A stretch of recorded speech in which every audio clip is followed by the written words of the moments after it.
औज़ुबिल्लाहिमिनश्शैतानिर्रजीम बिस्मिल्लाहिर्रहमानिर्रहीम। अल्लाह जल्ले शानुहु दे नाम दे नाल अल्हम्दुलिल्लाहि रब्बिल आलमीन वलाक़िबातुल लिलमुत्तक़ीन अस्सलातु वस्सलामु अला रसूलिहिल करीम। दोस्तों अस्सलामु अलैकुम। डॉक्टर नसीर कालों CNP दे प्लेटफॉर्म तो दोस्तों अज दा करंट टॉपिक जिहड़ा वे तुहाडे सारिਆਂ दे सामने ही है। बिजली दी शॉर्टेज, बिजली दी महंगाई। पहले सिर्फ महंगाई तो बात होंदी रही, अज सिर्फ बिजली की महंगाई तो गल होएगी।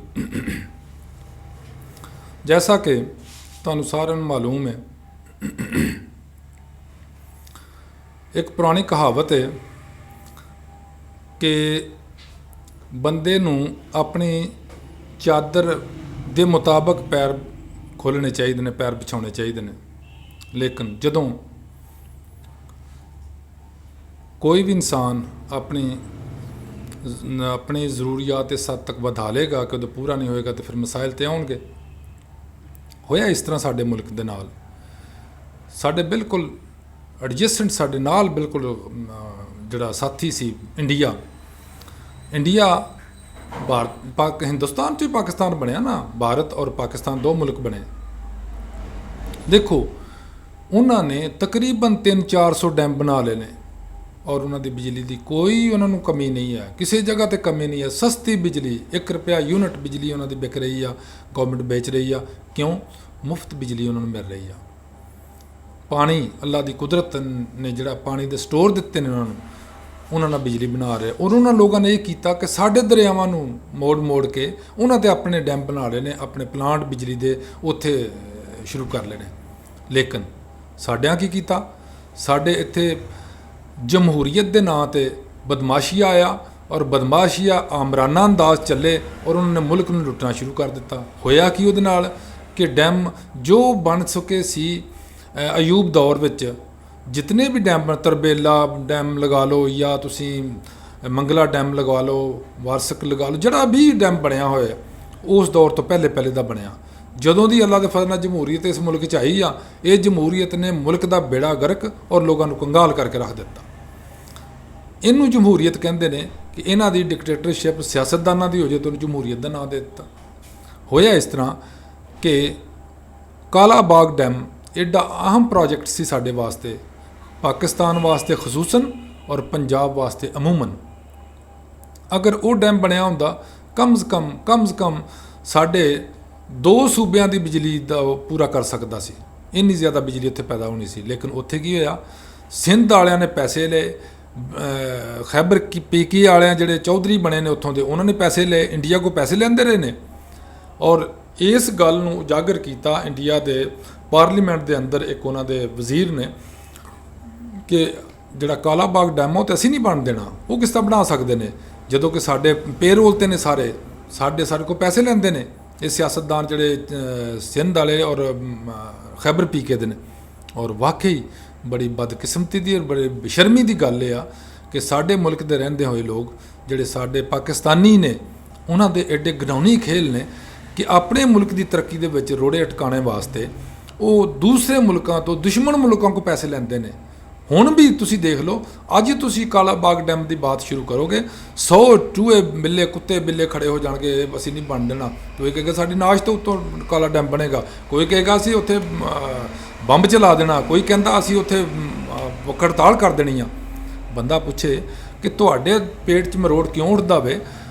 बाग काला जड़ा वो पंजाब दे विच आ, डैम इत्थे बनना किसी मुल्क नूं, मुल्क की इकानमी उपर लियाउण वास्ते अगर किसी दूसरे मुल्क सूबे नूं उस दे मुल्क दे थोड़ा बहुत बर्दाश्त भी करना पे, तकलीफ तो करनी चाहिए।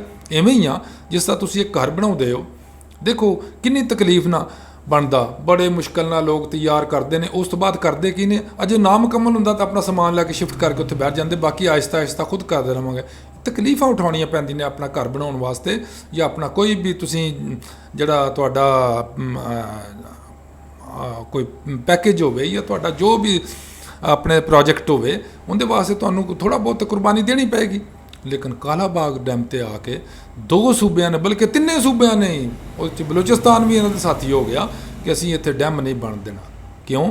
डैम बन गया, ਤੇ ਜਿਹੜੇ ਇਹਨਾਂ ਨੂੰ ਬਲੈਕ ਮਨੀ ਮਿਲ ਰਹੀ ਆ ਇਹਨਾਂ ਚੰਦ ਬਸ਼ਰਮਾਂ ਨੂੰ ਇੰਡੀਆ ਤੋਂ, ਸਾਡੇ ਦੁਸ਼ਮਣ ਮੁਲਕ ਤੋਂ, ਉਹ ਨਹੀਂ ਮਿਲੇਗੀ। ਉਹ ਕਹੇਗਾ ਰਿਫੰਡ ਕਰੋ, ਪੈਸੇ ਵਾਪਸ ਦਿਓ ਸਾਡੇ।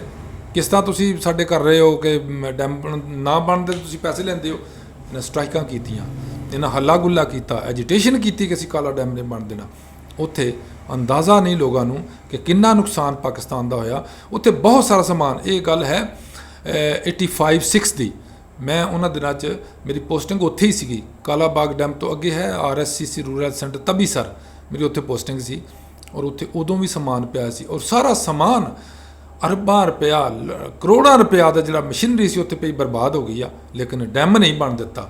ਲੇਕਿਨ ਬਦਕਿਸਮਤੀ ਦਾ ਹਾਲ ਇਹ ਆ, ਉਸ ਤੋਂ ਬਾਅਦ ਜ਼ਿਆਉਲ ਹੱਕ ਸਾਹਿਬ ਆ ਗਏ। ਜ਼ਿਆਉਲ ਹੱਕ ਸਾਹਿਬ ਨੇ ਵੀ ਕੋਸ਼ਿਸ਼ ਨਹੀਂ ਕੀਤੀ, ਹਾਲਾਂਕਿ ਮੁਤਲਕੁਲ ਅਨਾਨ ਹੁਕਮਰਾਨ ਸੀ, ਜੋ ਮਰਜ਼ੀ ਕਰ ਸਕਦਾ ਸੀ, ਨਹੀਂ ਬਣਾਇਆ। ਉਸ ਤੋਂ ਬਾਅਦ ਫਿਰ ਮਾਸ਼ਾਅੱਲਾ ਜਮਹੂਰੀਅਤ ਦੇ ਫਲ ਸਾਨੂੰ ਸਾਡੀ ਝੋਲੀਆਂ ਡਿੱਗਣ ਡੈ ਪਏ।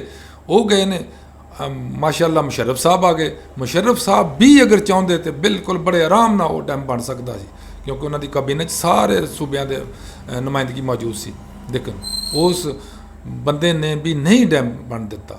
ਅਗਰ ਅੱਜ ਉਹ ਡੈਮ ਬਣਿਆ ਹੁੰਦਾ, ਸਾਡੇ ਮੁਲਕ ਦੀ ਤਵਾਨਾਈ ਦਾ ਅੱਧਾ ਕਮ ਸੇ ਕਮ ਮਸਲਾ ਜਿਹੜਾ ਉਹ ਖਤਮ ਹੋ ਜਾਣਾ ਸੀ। ਉਸ ਤੋਂ ਬਾਅਦ ਫਿਰ ਸਾਡੀ ਝੋਲੀ 'ਚ ਜਮਹੂਰੀਅਤ ਦੇ ਲੱਡੂ ਡਿੱਗਣ ਡੈ ਪਏ। ਇਸ ਜਮਹੂਰੀਅਤ ਨੇ ਇਸ ਮੁਲਕ ਨੂੰ ਕੀ ਦਿੱਤਾ? ਹਰ ਚੀਜ਼ ਨਿਚੋੜ ਕੇ ਲੈ ਗਈ ਹੈ ਜਮਹੂਰੀਅਤ। ਮੁਤਲਕੁਲ ਅਨਾਨੀ ਹੋਵੇ, ਆਮਰ ਹੋਵੇ, ਉਹ 'ਚ 2-4 ਬੰਦੇ ਖਾਣੇ ਪੀਣੇ ਵਾਲੇ ਹੁੰਦੇ ਨੇ। ਲੇਕਿਨ ਜਮਹੂਰੀਅਤ ਜਦੋਂ ਮਾਸ਼ਾਅੱਲਾ ਆ ਜਾਂਦੀ, ਸਾਡੀ ਜਮਹੂਰੀਅਤ ਪਾਕ ਸਾਹਿਬ ਆ ਜਾਂਦੀ ਹੈ, ਇੱਥੇ ਸਾਰੇ ਹੀ ਲੁੱਟਮਾਰ ਸ਼ੁਰੂ ਕਰ ਦਿੰਦੇ ਨੇ। ਕੋਈ ਜਨਾਬ ਦੁਬਈ 'ਚ ਆਪਣੀ ਪ੍ਰਾਪਰਟੀਆਂ ਬਣਾ ਰਿਹਾ, ਕੋਈ ਬੈਲਜੀਅਮ 'ਚ ਬਣਾ ਰਿਹਾ, ਕੋਈ ਨਿਊਯਾਰਕ 'ਚ ਬਣਾ ਰਿਹਾ, ਕੋਈ ਲੰਡਨ 'ਚ ਬਣਾ ਰਿਹਾ। ਸਾਰੇ ਮੁਲਕਾਂ ਦੀਆਂ ਮੌਜਾਂ ਲੱਗੀਆਂ ਹਨ, ਐਸ਼ ਕਰਨ ਡੇ ਨੇ। ਜਿਹੜਾ ਨਹੀਂ ਕੋਈ ਵੀ, ਉਹ ਜਨਾਬ ਜਾ ਕੇ ਸਵੀਡਨ 'ਚ ਬਹਿ ਜਾਂਦਾ। ਜੇ ਇਸ ਮੁਲਕ 'ਚ ਇਸ ਤਰ੍ਹਾਂ ਦੀ ਅਫਰਾ ਤਫਰੀ ਲੁੱਟਮਾਰ ਹੋਵੇਗੀ, ਉੱਥੇ ਗਰੀਬ ਆਦਮੀ ਨੇ ਪਿਸਣਾ ਹੀ ਆ, ਉਹਨੂੰ ਕੀ ਮਿਲਣਾ? ਇੱਕ ਨੰਬਰ 'ਤੇ ਇਹ ਆ ਗਿਆ ਕਿ ਸਾਡੇ ਡੈਮ ਨਾ ਹੋਣ ਦੀ ਵਜ੍ਹਾ ਤੋਂ ਬਿਜਲੀ ਮਹਿੰਗੀ ਹੈ। ਦੂਸਰੇ ਨੰਬਰ 'ਤੇ ਸਭ ਤੋਂ ਬੜਾ ਮਸਲਾ ਆ ਗਿਆ ਕਿ ਸਾਡੇ ਪੈਸੇ ਦੀ ਕੁਵਤ ਇੰਨੀ ਘਟ ਗਈ ਹੈ, ਪੈਸੇ ਦੀ ਕੀਮਤ ਇੰਨੀ ਕਮ ਹੋ ਗਈ ਹੈ ਕਿ ਜਿਹੜੀ ਵੀ ਜ਼ਰੇ ਮੁਬਾਦਲਾ ਦੇ ਤੌਰ 'ਤੇ ਤੁਹਾਡੇ ਕੋਲ ਪੈਸੇ ਅਵਲ 'ਤੇ ਹੈ ਨਹੀਂ। ਕਿ ਇਹਨਾਂ ਨੇ ਮਾਸ਼ਾਅੱਲਾ ਇਸ ਹੱਦ ਤੱਕ ਉਹ ਲੁੱਟਮਾਰ ਮਚਾਤੀ ਆ ਕਿ ਇਹਨਾਂ ਦੇ ਆਪਣੇ ਬੈਂਕ ਬੈਲੈਂਸ ਜਾਂ ਆਪਣੇ ਇਹਨਾਂ ਦੇ ਖਾਤੇ ਜਿਹੜੇ ਨੇ ਉਹ ਅਰਬਾਂ ਡਾਲਰ 'ਚ ਨੇ। ਸਾਡੇ ਮੁਲਕ ਇੱਦਾਂ ਵੱਡਾ ਮੁਲਕ ਆ ਜਿਹਦੇ ਖਜ਼ਾਨੇ ਦੇ ਵਿੱਚ 2 ਕਿ 3 ਡਾਲਰ ਰਹਿਣ ਦਿੱਤਾ ਤੇ ਫੇਰ ਗਈ ਹਕੂਮਤ। ਇਹ ਅਸੀਂ ਅੱਲਾ ਦਾ ਅਜ਼ਾਬ ਆਇਆ ਸਾਡੇ ਮੁਲਕ ਦੇ ਉੱਤੇ ਇਹਨਾਂ ਦੀ ਜਮਹੂਰੀਅਤ ਦੇ ਸ਼ਕਲ ਵਿੱਚ। ਉਸ ਤੋਂ ਬਾਅਦ ਆ ਜਾਓ, ਜਿਸ ਵੇਲੇ ਜ਼ਰੇ ਮੁਬਾਦਲਾ ਕਮ ਹੋ ਜਾਏਗਾ, ਤੁਹਾਨੂੰ ਕੋਈ ਪੈਸਾ ਨਹੀਂ ਮਿਲੇਗਾ, ਕੋਈ ਨਹੀਂ ਦੇਗਾ, ਕੋਈ ਫਾਈਨਾਂਸਿੰਗ ਨਹੀਂ ਕਰੇਗਾ, ਕੋਈ ਤੁਹਾਡੇ ਮੁਲਕ 'ਚ ਇਨਵੈਸਟਮੈਂਟ ਨਹੀਂ ਕਰੇਗਾ। ਉਹਦੇ ਨਾਲ ਤੁਹਾਡੇ ਹੋਰ ਕ੍ਰਾਈਸਿਸ ਵਧਣਗੇ। ਉਸ ਤੋਂ ਬਾਅਦ ਆ ਜਾਓ, ਅਗਰ ਕੋਈ ਮਿਲਣਾ ਕਰਜ਼ਾ, ਉਹ ਇਹਨਾਂ ਲੋਕਾਂ ਨੇ ਖਾ ਪੀ ਜਾਣਾ। ਇਸ ਗਰੀਬ ਕੌਮ ਨੂੰ, ਇਸ ਮਤਵਸਤ ਤਬਕੇ ਨੂੰ ਕੁੱਖ ਫਾਇਦਾ ਨਹੀਂ, ਕੋਈ ਫਾਇਦਾ ਨਹੀਂ ਹੋਣਾ ਇਹਦਾ। ਡੈਮ ਨਹੀਂ ਬਣਾਏ। ਉਸ ਤੋਂ ਬਾਅਦ ਬਿਜਲੀ ਬਣਾਉਣੀ ਆ, ਇਹਨਾਂ ਨੇ ਅੱਲਾ ਦੇ ਫਜ਼ਲ ਨਾਲ ਦੋਨੋਂ ਪਾਰਟੀਆਂ ਨੇ ਲਿਆ ਕੇ ਰੈਂਟਲ ਪਲਾਂਟ ਲਗਾਉਣੇ ਸ਼ੁਰੂ ਕਰਤੇ। ਉਹ 'ਚ ਕਮਿਸ਼ਨ ਆਪਣੇ ਲਾਣੇ ਸ਼ੁਰੂ ਕਰਤੇ। ਉਹਦਾ ਖਰਚਾ, ਉਹਦੀ ਸਾਰਾ ਵਜ਼ਨ ਬੋਝ ਕਿਤੇ 'ਤੇ ਪਿਆ? ਸਾਡੇ ਲੋਕਾਂ 'ਤੇ, ਮੀਡੀਅਮ ਤਬਕੇ ਦੇ ਗਰੀਬ ਲੋਕਾਂ 'ਤੇ। ਬਿੱਲ 5 ਰੁਪਏ ਯੂਨਿਟ ਸੀਗਾ। ਇੱਕ ਜਮਹੂਰੀਅਤ ਆਈ ਆ, ਉਹਨੇ ਜਨਾਬ ਚੁੱਕ ਕੇ 10 ਕਰਤਾ। ਦੂਸਰੀ ਜਮਹੂਰੀਅਤ ਆਈ, ਉਹਨੇ 15 ਕਰਤਾ। ਤੀਸਰੀ ਆਈ, ਉਹਨੇ 50 ਕਰ ਛੱਡਿਆ। ਇਹ ਹੈ ਸਾਡੇ ਜਮਹੂਰੀਅਤ ਦੇ ਫਲ ਜਿਹੜੇ ਅਸੀਂ ਚੂਸ ਰਹੇ ਹਾਂ। ਅਗਲੇ ਨੰਬਰ 'ਤੇ ਆ ਜਾਓ, ਤੇਲ। ਹੁਣ ਸਾਰੇ ਪ੍ਰੋਜੈਕਟ ਜਿਹੜੇ ਇਹਨਾਂ ਦੇ ਤੇਲ ਨੇ ਚੱਲਦੇ ਨੇ, ਪਾਵਰ ਪਲਾਂਟ ਜਿੰਨੇ ਵੀ ਨੇ, ਉਹ ਤੇਲ ਜਿਉਂ-ਜਿਉਂ ਡਾਲਰ ਦੇ ਹਿਸਾਬ ਨਾਲ ਕੀਮਤ ਵੱਧਦੀ, ਉਹ ਮਹਿੰਗਾ ਹੁੰਦਾ ਜਾਂਦਾ। ਕੌਮ ਨੂੰ ਮਿਲਣਾ ਕੀ ਆ? ਬਿਜਲੀ ਦੀ ਉਹਨੇ ਘੱਟ ਪੈਦਾ ਕਰਦੇ ਨੇ, ਕਿਉਂਕਿ ਸਬਸਿਡੀ ਦੇਣੀ ਪੈਂਦੀ ਆ ਇਹਨਾਂ ਨੂੰ। ਪਲਾਂਟਸ ਜੇ ਓਨਰ ਜਿਹੜੇ ਉਹਨਾਂ ਨੂੰ ਦੇਣੀ ਪੈਂਦੀ ਆ। ਫਿਰ ਅੱਗੇ ਡਾਲਰਾਂ 'ਚ ਇਹਨਾਂ ਸੌਦੇ ਕੀਤੇ ਨੇ। ਡਾਲਰ ਜਨਾਬ ਦੇਣਗੇ, ਉਹ ਬਿਜਲੀ ਜਿਹੜੀ ਖਰੀਦਣੀ ਹੈ ਨਾ ਡਾਲਰ 'ਚ ਦੇਣੀ ਆ। ਤੀਸਰੀ ਬਦਬਖਤੀ ਦੀ ਜਿਹੜੀ ਇਹਨਾਂ ਨੇ ਗੇਮ ਕੀਤੀ ਹੋਈ ਆ ਕਿ ਇਹਦੇ ਵਿੱਚ ਬਿਜਲੀ ਪੈਦਾ ਕਰੇ ਨਾ ਕਰੇ ਪਲਾਂਟ, ਇੱਕ ਤੁਸੀਂ ਖਰੀਦੋ ਨਾ ਖਰੀਦੋ, ਤੁਸੀਂ ਇਸਤੇਮਾਲ ਕਰੋ ਨਹੀਂ ਕਰੋ, you have to pay in all the circumstances. ਹਰ ਸੂਰਜ 'ਚ ਤੁਸੀਂ ਪੈਸੇ ਪੇ ਕਰਨੇ ਨੇ। ਤੇ ਕੀ ਹੋਏਗਾ? ਬਿਜਲੀ ਮਹਿੰਗੀ ਹੋਏਗੀ। ਜਦੋਂ ਬਿਜਲੀ ਮਹਿੰਗੀ ਹੋਏਗੀ ਤੇ ਮਾਸ਼ਾਅੱਲਾ ਗਰਮੀਆਂ 'ਚ ਗਰਮੀ ਵਧੇਗੀ, ਸਰਦੀਆਂ 'ਚ ਸਰਦੀ ਵਧੇਗੀ। ਤੇ ਫਿਰ ਕੀ ਹੋਏਗਾ? ਫਿਰ ਇਹੋ ਕੁਛ ਹੋਏਗਾ ਜੋ ਸਾਡੇ ਨਾਲ ਹੋਣ ਡਿਆ। ਜਿਸ ਵੇਲੇ ਅਸੀਂ ਫਿਰ ਖੱਪ ਪਾਵਾਂਗੇ ਬਿਜਲੀ ਜ਼ਿਆਦਾ ਪੈਦਾ ਕਰੋ, ਉਹ ਹੋਰ ਜਨਾਬ ਅੱਗੇ ਕਮਿਸ਼ਨ ਲੈ ਕੇ ਹੋਰ ਠੇਕੇ ਨਵੇਂ ਸ਼ੁਰੂ ਕਰ ਲੈਣਗੇ। ਉੱਥੇ ਜਨਾਬ ਆ ਕੇ ਫਿਰ ਅੱਲਾ ਦੇ ਫਜ਼ਲ ਨਾਲ ਬਿਜਲੀ ਜ਼ਿਆਦਾ ਹੋ ਜਾਏਗੀ, ਮਹਿੰਗੀ ਹੋ ਜਾਏਗੀ, ਅਸੀਂ ਖਰੀਦ ਨਹੀਂ ਸਕਾਂਗੇ। ਬਾਕੀ ਗੱਲਾਂ ਇਨਸ਼ਾਅੱਲਾ ਨੈਕਸਟ ਪ੍ਰੋਗਰਾਮ 'ਤੇ ਹੋਣਗੀਆਂ। ਅੱਲਾ ਹਾਫਿਜ਼, ਅਸਲਾਮ ਅਲੈਕਮ।